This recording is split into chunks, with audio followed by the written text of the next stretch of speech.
खबर देंगे आपको पहलगाम फॉल्स फ्लैग ऑपरेशन पर फ्रांसीसी मीडिया भी नरेंद्र मोदी हुकूमत की जालसाजी पर बोल पड़ा। फ्रांसीसी मीडिया का कहना था कि मोदी हुकूमत ने हकाइक छुपाते हुए आर्टिफिशियल इंटेलिजेंस का इस्तेमाल किया। सोशल मीडिया पर झूठी वीडियोस, तस्वीर को भारतीय हुकूमती पुष्टपनाही हासिल है।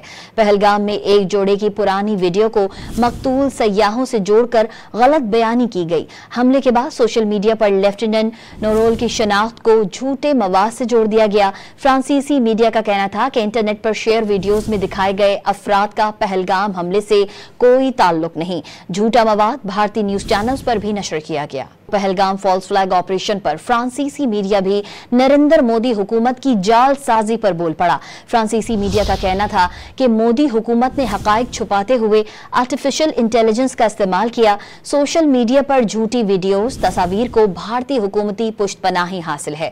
पहलगाम में एक जोड़े की पुरानी वीडियो को मकतूल सयाहों से जोड़कर गलत बयानी की गई। हमले के बाद सोशल मीडिया पर लेफ्टिनेंट नोरोल की शनाख्त को झूठे मवाद से जोड़ दिया गया। फ्रांसीसी मीडिया का कहना था कि इंटरनेट पर शेयर वीडियोस में दिखाए गए अफराद का पहलगाम हमले से कोई ताल्लुक नहीं। झूठा मवाद भारतीय न्यूज चैनल्स पर भी नशर किया गया।